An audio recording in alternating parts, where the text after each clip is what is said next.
GK tips PSCയിലേക്ക് സ്വാഗതം. December 6 നടന്ന women fire and rescue officer എക്സാമിൻ്റെ ക്വസ്റ്റ്യൻ പേപ്പറാണ് നമ്മൾ ഇന്ന് ആദ്യം ഡിസ്കസ് ചെയ്യുന്നത്. അതിൽ ഒന്നാമത്തെ ക്വസ്റ്റ്യൻ,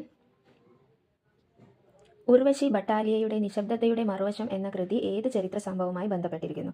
ഉർവശി ബട്ടാലിയയുടെ നിശബ്ദതയുടെ മറുവശം. ഓപ്ഷൻ എ വെല്ലൂർ ലഹള, ബി 1857 ഒന്നാം സ്വാതന്ത്ര്യ സമരം, സി ഇന്ത്യ വിഭജനം, ഡി നിസ്സഹകരണ പ്രസ്ഥാനം. ആൻസർ വരിക ഓപ്ഷൻ സി ഇന്ത്യ വിഭജനമാണ്. ഉർവശി ബട്ടാലിയയുടെ നിശബ്ദതയുടെ മറുവശം എന്ന കൃതി ഇന്ത്യ വിഭജനവുമായി ബന്ധപ്പെട്ടിരിക്കുന്നു. രണ്ടാമത്തെ ക്വസ്റ്റ്യൻ, താഴെ പറയുന്നവയിൽ ഇന്ത്യൻ നാഷണൽ കോൺഗ്രസിന്റെ പ്രസിഡന്റ് പദവി അലങ്കരിച്ചിട്ടുള്ളവർ ആരെല്ലാം? 1 ജോർജ് യൂൾ, 2 ആനന്ദ മോഹൻ ബോസ്, 3 മഹാത്മാഗാന്ധി, 4 നെല്ലിസൺ ഗുപ്ത. ഓപ്ഷൻസ് 1 മാത്രം, എ 1 മാത്രം, ബി 1 2 3 4, സി 2 3, ഡി 1 2 4.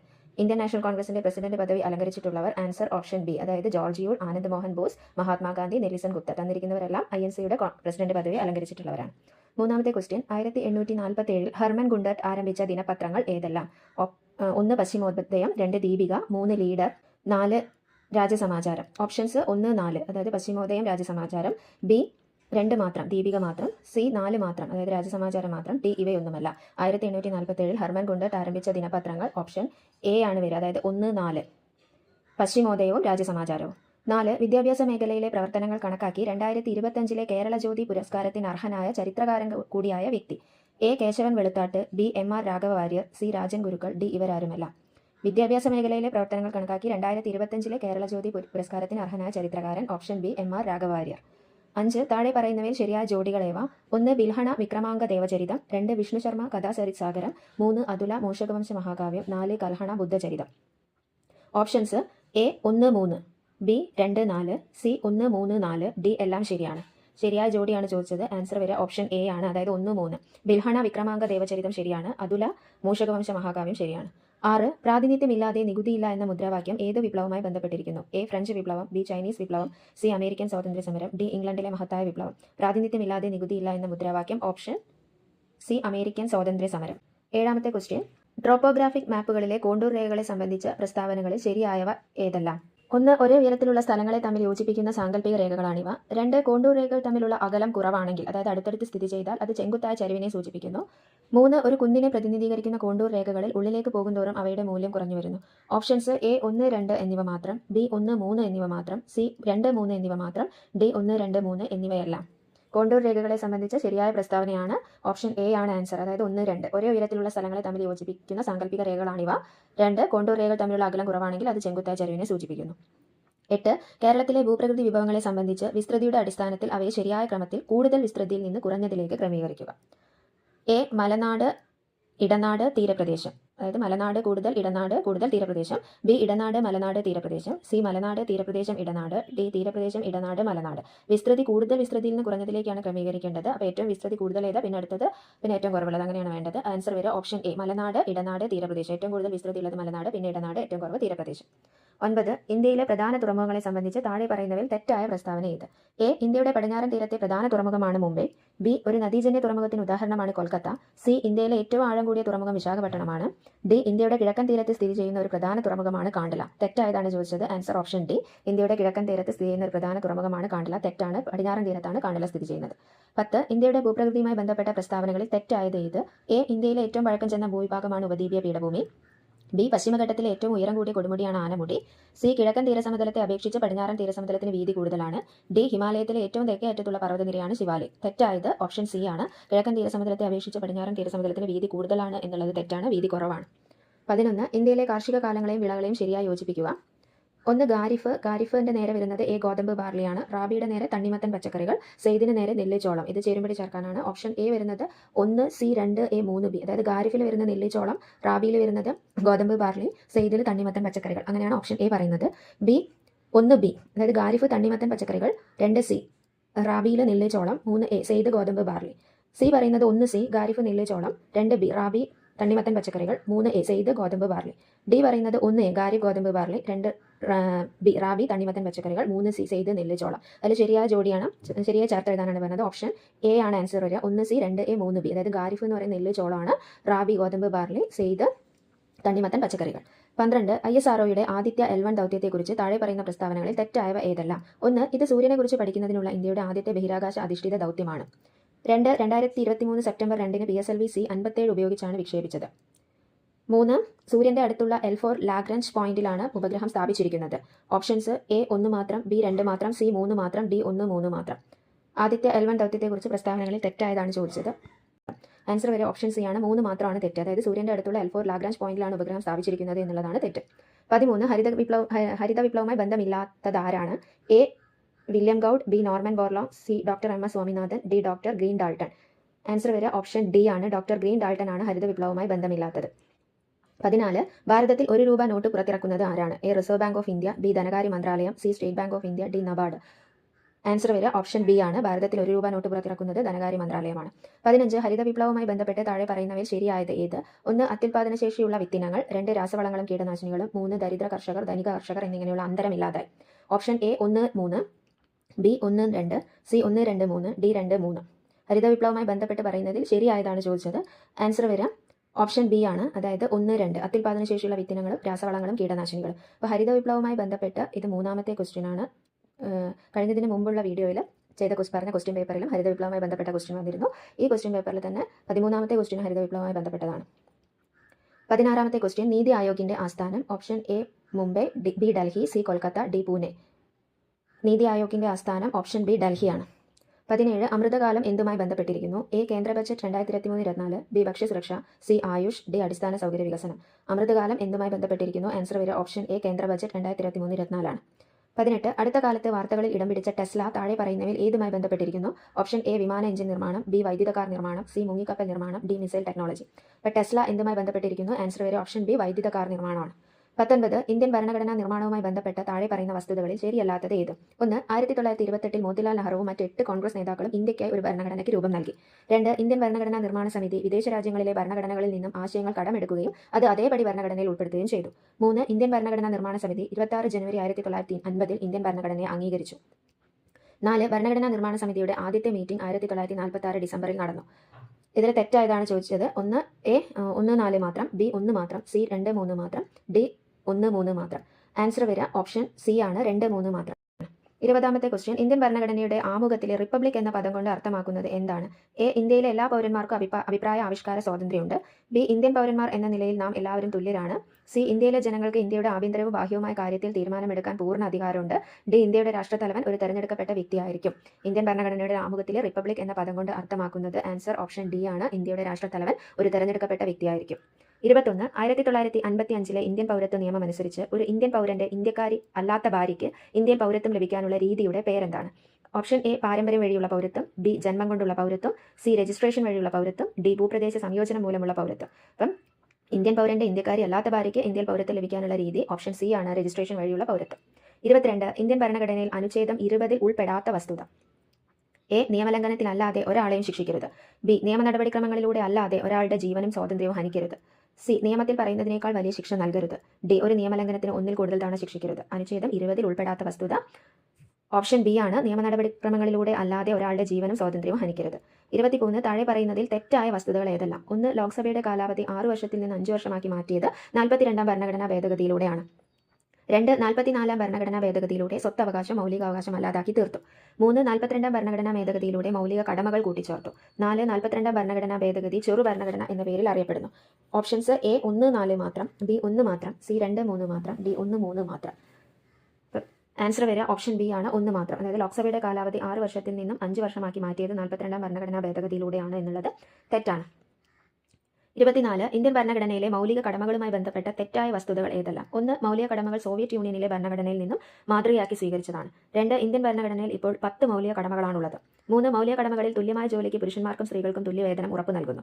4 മൗലിക കടമകൾ അനുച്ഛേദം 51 എയിൽ ഉൾപ്പെടുത്തിയിരിക്കുന്നു. ഓപ്ഷൻസ് 1 4 മാത്രം, എ 1 4 മാത്രം, ബി 1 മാത്രം, സി 2 3 മാത്രം, ഡി 1 3 മാത്രം. മൗലിക കടമകളുമായി ബന്ധപ്പെട്ട തെറ്റായ വസ്തുത ഓപ്ഷൻ സി ആണ്, ആൻസർ വരെ 2 3 മാത്രം. അതായത് ഇന്ത്യൻ ഭരണഘടനയിൽ ഇപ്പോൾ 10 മൗലിക കടമകളാണുള്ളത്, തെറ്റാണ്. മൗലിക കടമകളിൽ തുല്യമായ ജോലിക്ക് പുരുഷന്മാർക്കും സ്ത്രീകൾക്കും തുല്യവേതനം ഉറപ്പ് നൽകുന്നു എന്നുള്ളതും തെറ്റാണ്. 25 താഴെ കൊടുത്തിരിക്കുന്ന വസ്തുതകളിൽ ഇന്ത്യയിലെ പഞ്ചായത്ത് രാജ് നിയമവുമായി ബന്ധപ്പെട്ട ശരിയായ വസ്തുതകൾ ഏതെല്ലാം? 1 1977 രൂപീകൃതമായ അശോക് മേത്ത കമ്മിറ്റി ജില്ലാ ബ്ലോക്ക് ഗ്രാമതലങ്ങളിൽ ത്രിതല ഗവൺമെന്റ് ശുപാർശ ചെയ്തു. 2 1984 തുങ്കൻ കമ്മിറ്റി പഞ്ചായത്ത് രാജ് സ്ഥാപനങ്ങൾക്ക് ഭരണഘടനാ പദവി ശുപാർശ ചെയ്തു. 3 1957 ബൽവന്ത് റായ് മേത്ത കമ്മിറ്റി ജില്ലാതലം, ബ്ലോക്ക് തലം എന്നിങ്ങനെ ദ്വിതല ഗവൺമെന്റുകൾക്ക് ശുപാർശ നൽകി. 4 പഞ്ചായത്തുകൾ കൈകാര്യം ചെയ്യേണ്ട വിഷയങ്ങൾ തീരുമാനിക്കുന്നത് സംസ്ഥാന ഗവൺമെന്റുകളാണ്. ശരിയായ വസ്തുതകളാണ് ചോദിച്ചത് പഞ്ചായത്ത് രാജുമായി ബന്ധപ്പെട്ട്. ഓപ്ഷൻ എ 2, 4 മാത്രം, ബി 1 മാത്രം, സി 2, 3 മാത്രം, ഡി 1, 3 മാത്രം. ആൻസർ വരെ ഓപ്ഷൻ എ ആണ്, 2, 4 മാത്രം. അതായത് 1984 തുങ്കൻ കമ്മിറ്റി പഞ്ചായത്ത് രാജ് സ്ഥാപനങ്ങൾക്ക് ഭരണഘടനാ പദവി ശുപാർശ ചെയ്തു. പഞ്ചായത്തുകൾ കൈകാര്യം ചെയ്യേണ്ട വിഷയങ്ങൾ തീരുമാനിക്കുന്നത് സംസ്ഥാന ഗവൺമെന്റുകളാണ്. 26 2023 19 കേന്ദ്ര ഗവൺമെന്റ് വകുപ്പുകളിലെ 42 കേന്ദ്ര നിയമങ്ങളിലെ 183 വകുപ്പുകൾ ഭേദഗതി വരുത്തി ചെറിയ തരത്തിലുള്ള ചട്ടലംഘനങ്ങൾക്കുള്ള ശിക്ഷ കുറയ്ക്കുന്നതിനായി കേന്ദ്ര ഗവൺമെന്റ് കൊണ്ടുവന്ന ബില്ല് അറിയപ്പെടുന്നത്? ഓപ്ഷൻ എ ഭാരതീയ ന്യായ സംഹിത, ഓപ്ഷൻ ബി ഭാരതീയ സാക്ഷ്യ ബിൽ, സി കേന്ദ്ര വിജിലൻസ് കമ്മീഷൻ ഭേദഗതി bill, D Jan Vishwas bill. Answer വരെ ഓപ്ഷൻ ഡി ആണ്, ജൻ വിശ്വാസ് ബിൽ. ഇനി 27 ഇന്ത്യൻ പാർലമെന്റിൽ രാജ്യസഭയുടെയും ലോക്സഭയുടെയും സംയുക്ത സമ്മേളനത്തെ സംബന്ധിച്ച് താഴെ കൊടുത്തിരിക്കുന്നവയിൽ ശരിയായ വിവരങ്ങൾ ഏത്?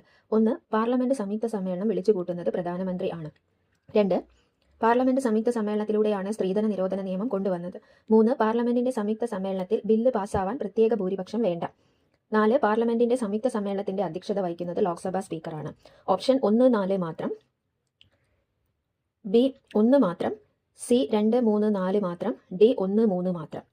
അപ്പോൾ ഇവിടെ പ്രൊവിഷണൽ ആൻസർ കീയിൽ ആൻസർ കൊടുത്തത് ഓപ്ഷൻ ബി 1 മാത്രം എന്നുള്ളതാണ്. അത് തെറ്റാണ്. പാർലമെന്റ് സംയുക്ത സമ്മേളനം വിളിച്ചു കൂട്ടുന്നത് പ്രധാനമന്ത്രിയല്ല, രാഷ്ട്രപതിയാണ്. അപ്പോൾ ശരിയായ വിവരങ്ങൾ എന്ന് പറയുന്നത് 2 പാർലമെന്റ് സംയുക്ത സമ്മേളനത്തിലൂടെയാണ് സ്ത്രീധന നിരോധന നിയമം കൊണ്ടുവന്നത്.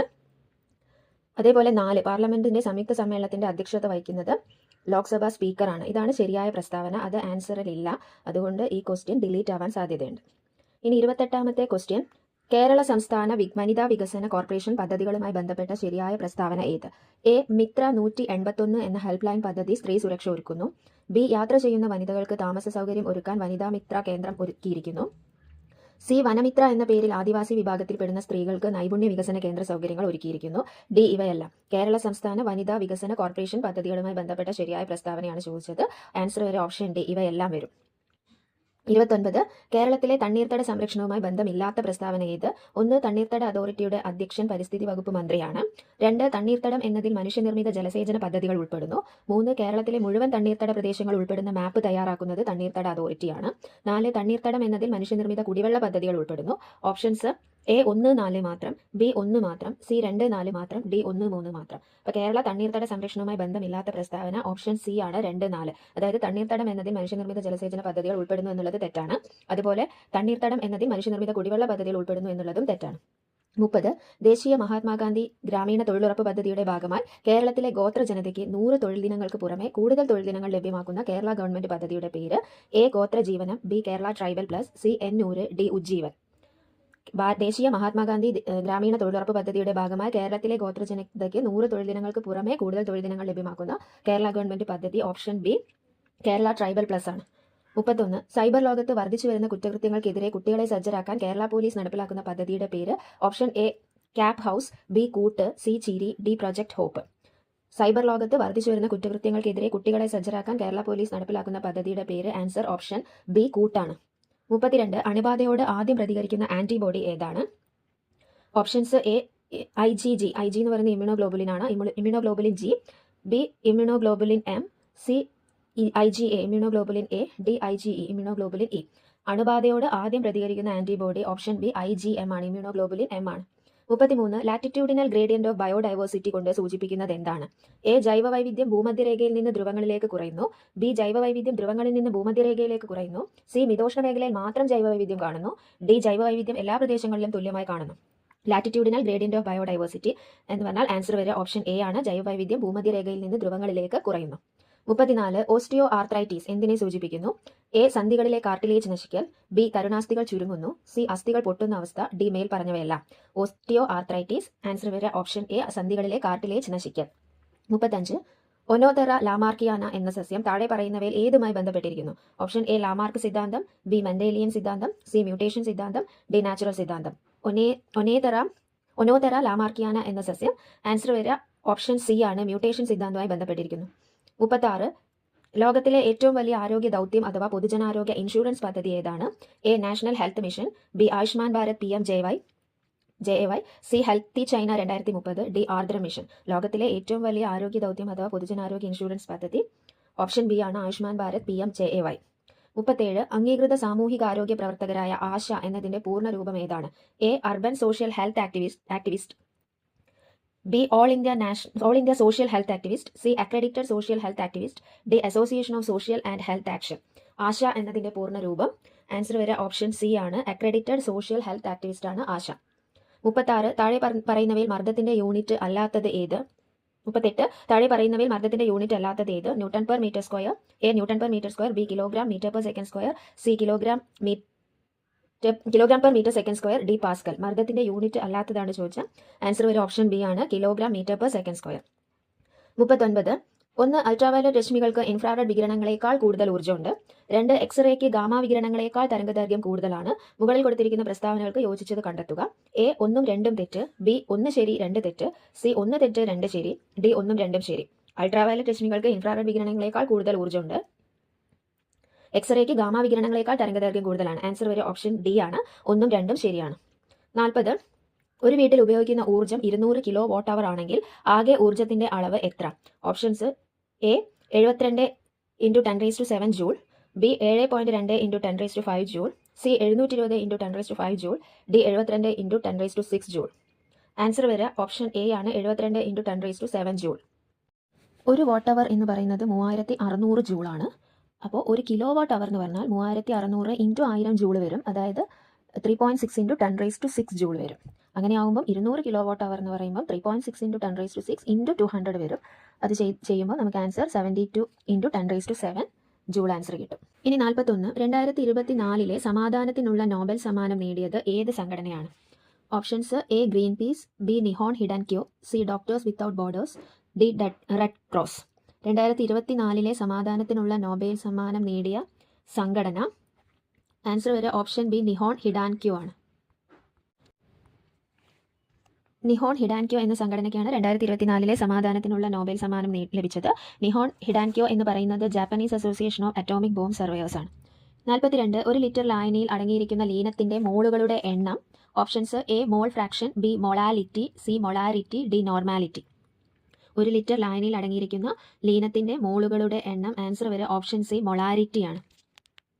43. ഒരു അക്വേറിയത്തിന്റെ ചുവട്ടിൽ നിന്നും ഉയരുന്ന വായുകുമിളകളുടെ വലുപ്പം മുകളിലേക്ക് എത്തുന്തോറും കൂടുന്നു. ഇത് ഏത് വാതക നിയമത്തെ സൂചിപ്പിക്കുന്നു? എ ചാൾസ് നിയമം. ബി ബോയിൽ നിയമം. സി അവഗാഡ്രോ നിയമം. ഡി ഗേ-ലൂസാക്ക് നിയമം. ഒരു അക്വേറിയത്തിന്റെ ചുവട്ടിൽ നിന്നും ഉയരുന്ന വായുകുമിളകളുടെ വലുപ്പം മുകളിലേക്ക് എത്തുന്തോറും കൂടുന്നു. ഇത് ഏത് വാതക നിയമത്തെ സൂചിപ്പിക്കുന്നു? ആൻസർ വരെ ഓപ്ഷൻ ബി ബോയിൽ നിയമമാണ്. 44. പാലിനാണോ തൈരിനാണോ pH മൂല്യം കൂടുതൽ? എ പാലിനാണ് pH മൂല്യം കൂടുതൽ. ബി രണ്ടിനും pH മൂല്യമില്ല. സി തൈരിനാണ് pH മൂല്യം കൂടുതൽ. ഡി രണ്ടിനും ഒരേ pH മൂല്യമാണ് ഉള്ളത്. ആൻസർ വരെ ഓപ്ഷൻ എ ആണ്, പാലിനാണ് pH മൂല്യം കൂടുതലുള്ളത്. 45. ഗ്രാഫീൻ എന്താണ്? A amino acid. B plastic. C ലോഹം. ഡി കാർബണിന്റെ ഒരു അലോട്രോപ്പ്. ഗ്രാഫീൻ എന്ന് പറയുന്നത് ആൻസർ വരെ ഓപ്ഷൻ ഡി കാർബണിന്റെ ഒരു അലോട്രോപ്പ് ആണ്. 46. ആദ്യത്തെ ലോകകപ്പ് ക്രിക്കറ്റ് ടൂർണമെന്റ് എപ്പോൾ എവിടെയാണ് നടന്നത്? ഓപ്ഷൻ എ 1975 ഇംഗ്ലണ്ടിൽ. ബി 1975 ഫ്രാൻസിൽ. സി 1979 ഇംഗ്ലണ്ടിൽ. ഡി 1985 ഫ്രാൻസിൽ. ആദ്യത്തെ ലോകകപ്പ് ക്രിക്കറ്റ് ടൂർണമെന്റ് നടന്നത് ആൻസർ വരെ ഓപ്ഷൻ എ 1975 ഇംഗ്ലണ്ടിൽ. 47. താഴെ പറഞ്ഞ പ്രസ്താവനകളിൽ ശരിയായത് ഏത്? 1. മോഹിനിയാട്ടം കേരളത്തിന്റെ തനത് ലാസ്യ നൃത്തകലാരൂപമാണ്. 2. ഭാരതി ശിവജി മോഹിനിയാട്ടവുമായി ബന്ധപ്പെട്ട കലാകാരിയാണ്. 3. കലാമണ്ഡലം കല്യാണിക്കുട്ടിയമ്മ കേരളത്തിലെ പ്രശസ്തയായ മോഹിനിയാട്ട നർത്തകിയായിരുന്നു. 4. മോഹിനിയാട്ടത്തിന്റെ വളർച്ചയ്ക്ക് സംഭാവനകൾ നൽകിയ തിരുവിതാംകൂർ രാജാവാണ് സ്വാതി തിരുനാൾ. ഓപ്ഷൻസ് എ 1, 2 മാത്രം. ബി 2, 3 മാത്രം. സി 1, 2, 3 മാത്രം. ഡി എല്ലാം ശരിയാണ്. ആൻസർ ഓപ്ഷൻ ഡി എല്ലാം ശരിയാണ്. മോഹിനിയാട്ടം കേരളത്തിന്റെ തനത് ലാസ്യ നൃത്തകലാരൂപമാണ്. ഭാരതി ശിവജി മോഹിനിയാട്ടവുമായി ബന്ധപ്പെട്ട കലാകാരിയാണ്. കലാമണ്ഡലം കല്യാണിക്കുട്ടിയമ്മ കേരളത്തിലെ പ്രശസ്തയായ മോഹിനിയാട്ട നർത്തകിയാണ്. മോഹിനിയാട്ടത്തിന്റെ വളർച്ചയ്ക്ക് സംഭാവനകൾ നൽകിയത് സ്വാതി തിരുനാളാണ്. 48. താഴെ പറയുന്നവയിൽ ഏതാണ് ആദ്യം സംഭവിച്ചത്? എ കുറിച്യ കലാപം. ബി വൈക്കം സത്യാഗ്രഹം. സി പഴശ്ശി കലാപം. ഡി ക്ഷേത്രപ്രവേശന വിളംബരം. ആദ്യം സംഭവിച്ചത് ഓപ്ഷൻ സി പഴശ്ശി കലാപമാണ്. 49. താഴെ പറയുന്നവയിൽ ശരിയായത് കണ്ടെത്തുക. 1. 2025 ONV പുരസ്കാരം കവി എൻ പ്രഭാവർമ്മയ്ക്ക് ലഭിച്ചു. 2. 2025 ഇന്റർനാഷണൽ ബുക്കർ പ്രൈസ് നേടിയ കന്നഡ എഴുത്തുകാരി ബാനു മുഷ്താഖ് ആണ്. 3. 2024 മാതൃഭൂമി ലിറ്റററി അവാർഡ് KR മീരയ്ക്കാണ് ലഭിച്ചത്. 4. 2024 വയലാർ അവാർഡ് നേടിയത് ശ്രീകുമാരൻ തമ്പിയാണ്. ഓപ്ഷൻസ് എ 3 മാത്രം. ബി 1, 2 മാത്രം. സി 4 മാത്രം. ഡി എല്ലാം ശരിയാണ്. ശരിയായതാണ് ചോദിച്ചത്. ആൻസർ വരെ ബി ആണ്, 1ഉം 2ഉം മാത്രം. അതായത് 2025 ONV പുരസ്കാരം കവി എൻ പ്രഭാവർമ്മയ്ക്ക് ലഭിച്ചു. ശരിയാണ്. 2025 ഇന്റർനാഷണൽ ബുക്കർ പ്രൈസ് നേടിയ കന്നഡ എഴുത്തുകാരി ബാനു മുഷ്താഖ് ആണ്. 50 കാർബൺ ന്യൂട്രൽ വിശേഷ് ദേശീയ പുരസ്കാരം ആദ്യമായി നേടിയ പഞ്ചായത്ത്. എ വയനാട് ജില്ലയിലെ മീനങ്ങാടി പഞ്ചായത്ത്, ബി കാസർഗോഡ് ജില്ലയിലെ മഞ്ചേശ്വരം ഗ്രാമപഞ്ചായത്ത്, സി ഇടുക്കി ജില്ലയിലെ അടിമാലി ഗ്രാമപഞ്ചായത്ത്, ഡി കണ്ണൂർ ജില്ലയിലെ അഞ്ചരക്കണ്ടി ഗ്രാമപഞ്ചായത്ത്. കാർബൺ ന്യൂട്രൽ വിശേഷ് ദേശീയ പുരസ്കാരം ആദ്യമായി നേടിയ പഞ്ചായത്ത് ഓപ്ഷൻ എ വയനാട് ജില്ലയിലെ മീനങ്ങാടി ഗ്രാമപഞ്ചായത്ത്. CRTയുടെ തുടർച്ചയാണ് 7ാം ക്ലാസ്സിലെ ബേസിക് സയൻസിലെ 4ാമത്തെ പാഠം പ്രകാശം പ്രതിപതിക്കുമ്പോൾ. ആദ്യമായിട്ട് പ്രകാശം കടത്തിവിടുന്ന വസ്തുക്കളും കടത്തിവിടാത്ത വസ്തുക്കളും, അതായത് സുതാര്യ വസ്തു, അതാര്യ വസ്തു, അർദ്ധധാര്യ വസ്തു. പ്രകാശം നന്നായി കടത്തിവിടുന്ന വസ്തുക്കളാണ് സുതാര്യ വസ്തുക്കൾ അല്ലെങ്കിൽ ട്രാൻസ്പാരൻറ്റ് ഓബ്ജക്ട്സ്. പ്രകാശം ഭാഗികമായി കടത്തിവിടുന്ന വസ്തുക്കളാണ് അർദ്ധധാര്യ വസ്തുക്കൾ അല്ലെങ്കിൽ ട്രാൻസ്ലസൻറ്റ് ഒബ്ജക്റ്റ്. പ്രകാശം കടത്തിവിടാത്ത വസ്തുക്കളാണ് അധാര്യ വസ്തുക്കൾ അല്ലെങ്കിൽ ഒപ്പേക്ക് ഓബ്ജക്ട്സ്. അപ്പോൾ സുതാര്യ വസ്തു പ്രകാശം നന്നായി കടത്തിവിടും, എക്സാമ്പിളാണ് ഗ്ലാസ് ഒക്കെ. അർദ്ധധാര്യ വസ്തു പ്രകാശം ഭാഗികമായി കടത്തിവിടും, അധാര്യ വസ്തു പ്രകാശം കടത്തിവിടില്ല. മരമൊക്കെ അധാര്യ വസ്തുവാണ്, ഒപ്പേക്ക് ഒബ്ജക്റ്റാണ്. ഇനി ഇതിലൊരു കാര്യം പറയുന്നുണ്ട്, അദൃശ്യനായ മനുഷ്യൻ. English സാഹിത്യകാരനായ H.G. വെൽസിൻ്റെ പ്രശസ്തമായ ശാസ്ത്ര സാങ്കല്പിക നോവലാണ് ദ ഇൻവിസിബിൾ മാൻ. അപ്പോൾ ദ ഇൻവിസിബിൾ മാൻ എന്ന നോവലിൻ്റെ രചയിതാവ് H.G. വെൽസ്. നോവലിലെ കഥാപാത്രമാണ് ശാസ്ത്രജ്ഞനായ ഗ്രിഫിൻ. താൻ നടത്തിയ പരീക്ഷണങ്ങളുടെ ഫലമായി ഗ്രിഫിൻ്റെ ശരീരം സുതാര്യമായി മാറുന്നു. ഇങ്ങനെ അദൃശ്യനായി മാറിയ ഗ്രിഫിൻ്റെ ജീവിതത്തിൽ നടക്കുന്ന കാര്യങ്ങളാണ് ഈ നോവലിൽ പ്രതിപാദിക്കുന്നത്. ഇനി പ്രകാശത്തിൻ്റെ പ്രതിപതനം അല്ലെങ്കിൽ റിഫ്ലക്ഷൻ. പ്രകാശം വസ്തുക്കളിൽ തട്ടി തിരിച്ചു വരുന്നതാണ് പ്രകാശത്തിൻ്റെ പ്രതിപതനം അല്ലെങ്കിൽ റിഫ്ലക്ഷൻ. പ്രകാശം വസ്തുക്കളിൽ തട്ടി തിരിച്ചു വരുന്നത്, അതിനെയാണ് റിഫ്ലക്ഷൻ അല്ലെങ്കിൽ പ്രതിപതനം എന്ന് പറയുന്നത്. പ്രതിപതനം 2 തരത്തിലുണ്ട്, ക്രമപ്രതിപതനവും വിസരിത പ്രതിപതനവും. Regular reflection and diffused reflection. മിനുസമുള്ള പ്രതലങ്ങളെ പ്രകാശം പതിക്കുമ്പോൾ ക്രമമായി പ്രതിപദിക്കുന്നു, ഇതാണ് ക്രമപ്രതിപതനം. പ്രകാശത്തെ ക്രമമായി പ്രതിപദിക്കുന്ന പ്രതലങ്ങളാണ് ദർപ്പണങ്ങൾ. മിനുസമല്ലാത്ത പ്രതലങ്ങളെ പ്രകാശം പ്രതിപദിക്കുമ്പോൾ പല ദിശകളിലേക്കും ചിതറിത്തെറിക്കും, ഇതാണ് വിസരിത പ്രതിപതനം. അപ്പോൾ മിനുസമുള്ള പ്രതലങ്ങളെ പ്രകാശം പതിക്കുമ്പോൾ അത് ക്രമമായിട്ട് പ്രതിപദിക്കും. ഇങ്ങനെ പ്രകാശത്തെ ക്രമമായി പ്രതിപദിപ്പിക്കുന്ന പ്രതലങ്ങളാണ് ദർപ്പണങ്ങൾ. മിനുസമല്ലാത്ത പ്രതലങ്ങളെ പ്രകാശം പതിക്കുമ്പം അത് ചിന്നിത്തെറിക്കും പല ദിശകളിലേക്ക്, അതാണ് വിസരിത പ്രതിപതനം. ഇനി ദർപ്പണം ക്രമപ്രതിപതനം കാണിക്കുന്ന പ്രതലങ്ങളാണ് ദർപ്പണങ്ങൾ എന്ന് പറഞ്ഞു. ഇനി ദർപ്പണത്തിൽ പതിക്കുന്ന പ്രകാശരശ്മിക്കാണ് പതനരശ്മി അല്ലെങ്കിൽ ഇൻസിഡൻറ്റ് റേ എന്ന് പറയുന്നത്. പതനരശ്മി ദർപ്പണത്തിൽ പതിക്കുന്ന ബിന്ദുവാണ് പതനബിന്ദു. പതനബിന്ദുവിൽ ദർപ്പണത്തിന് ലംബമായി വരയ്ക്കുന്ന രേഖയാണ് ലംബം അല്ലെങ്കിൽ നോർമൽ. പ്രകാശം പതനബിന്ദുവിൽ തട്ടി തിരിച്ചു വരുന്ന രശ്മിയാണ് പ്രതിപതന രശ്മി അല്ലെങ്കിൽ ഇൻസിഡൻറ്റ് റേ. ഇപ്പോൾ ഒരു ദർപ്പണത്തിലുള്ള കാര്യങ്ങളാണ് പറയുന്നത്. പതിക്കുന്ന പ്രകാശരശ്മിയാണ് പതനരശ്മി അല്ലെങ്കിൽ ഇൻസിഡൻറ്റ് റേ. ആ പതിക്കുന്ന ബിന്ദുവാണ് പതനബിന്ദു. ഇനി പതനബിന്ദുവിൽ ദർപ്പണത്തിന് ലംബമായി വരയ്ക്കുന്ന രേഖയ്ക്കാണ് ലംബം എന്ന് പറയാം. പതനരശ്മി പതനബിന്ദുവിൽ തട്ടി തിരിച്ചു വരുന്ന രശ്മിയാണ് പ്രതിപതന രശ്മി. പതനകോണും പ്രതിപതനകോണും. പതനരശ്മിക്കും ലംബത്തിനും ഇടയിലുള്ള കോണാണ് പതനകോൺ, ആംഗിൾ ഓഫ് ഇൻസിഡൻസ്. പ്രതിപതന രശ്മിക്കും ലംബത്തിനും ഇടയിലുള്ള കോണാണ് പ്രതിപതന കോൺ, ആംഗിൾ ഓഫ് റിഫ്ലക്ഷൻ. പതനരശ്മിക്കും ലംബത്തിനും ഇടയിലുള്ള കോൺ പതനകോൺ, ആംഗിൾ ഓഫ് ഇൻസിഡൻറ്റ്. പ്രതിപതന രശ്മിക്കും ലംബത്തിനും ഇടയിലുള്ള കോൺ പ്രതിപതന കോൺ, ആംഗിൾ ഓഫ് റിഫ്ലക്ഷൻ. ഇനി പ്രതിപതന നിയമങ്ങളുണ്ട്. പതനകോണും പ്രതിപതനകോണും തുല്യമായിരിക്കും. പതനരശ്മിയും പ്രതിപതനരശ്മിയും പതനബിന്ദുവിലേക്കുള്ള ലംബവും ഒരേ തലത്തിലായിരിക്കും. ഒന്നാമത്തെ നിയമം, പതനകോണും പ്രതിപതനകോണും തുല്യമായിരിക്കും. പതനരശ്മിയും പ്രതിപതനരശ്മിയും പതനബിന്ദുവിലേക്കുള്ള ലംബവും ഒരേ തലത്തിലായിരിക്കും. ഇനി നാം വസ്തുക്കളെ കാണുന്നത് എങ്ങനെയെന്നുള്ളത് 10ാം ക്ലാസ്സിലെ ബയോളജി ടെക്സ്റ്റിനെ അടിസ്ഥാനമാക്കി മുൻപൊരു വീഡിയോ ചെയ്തിട്ടുണ്ട്. അതിൻ്റെ ലിങ്ക് ഡിസ്ക്രിപ്ഷൻ ബോക്സിൽ കൊടുക്കാം. ഇനി സമതല ദർപ്പണവും പ്രതിബിംബവും. സമതല ദർപ്പണത്തിൽ കാണുന്ന പ്രതിബിംബത്തിൻ്റെ പ്രത്യേകതകൾ എന്തൊക്കെയാണെന്ന്. നമ്മൾ സാധാരണ മുഖം നോക്കാൻ ഉപയോഗിക്കുന്ന കണ്ണാടി സമതല ദർപ്പണത്തിന് എക്സാമ്പിളാണ്. ഒന്നാമത്തെ പ്രത്യേകത പാർശ്വിക വിപര്യമാണ്, ലാറ്ററൽ ഇൻവേർഷനാണ്. സമതല ദർപ്പണത്തിൽ വസ്തുവിൻ്റെ വലത് ഭാഗം പ്രതിബിംബത്തിൻ്റെ ഇടത് ഭാഗമായും വസ്തുവിൻ്റെ ഇടത് ഭാഗം പ്രതിബിംബത്തിൻ്റെ വലത് ഭാഗമായും കാണുന്നു. ഈ പ്രതിഭാസമാണ് പാർശ്വിക വിപര്യം അല്ലെങ്കിൽ ലാറ്ററൽ ഇൻവേർഷൻ.